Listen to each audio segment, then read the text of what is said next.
Hello, আসসালামু আলাইকুম। SSC 26 আজকে আমরা এসএসসি পরীক্ষার জন্য 10টা গুরুত্বপূর্ণ কম্পোজিশন দেখব। Top 10 important composition.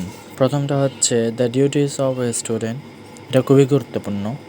তারপরে my aim in life, the season you like most. তারপরে আছে a journey by bus, train, boat, যে কোনো একটা আসতে পারে।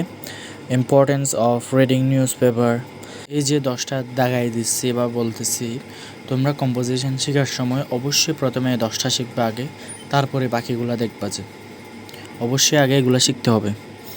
তারপরে আছে wonders of modern science, recent floods in বিডিপ। তারপরে আছে ইয়োর চাইল্ডহুড মেমোরিজ, এটাও গুরুত্বপূর্ণ বেশি। তারপরে আছে ইয়োর ফেভারিট গেম। তারপরে স্টুডেন্টস অ্যান্ড সোশ্যাল সার্ভিসেস, অর্থাৎ ছাত্র শিক্ষার্থী এবং সামাজিক যে সেবামূলক কার্যক্রম আছে এগুলো সম্পর্কে লিখতে হবে আর কি। এই 10টা হচ্ছে খুবই গুরুত্বপূর্ণ। প্রথমে এগুলা শিখবা, তারপরে বাকি পারলে বাকিগুলা শিখবা।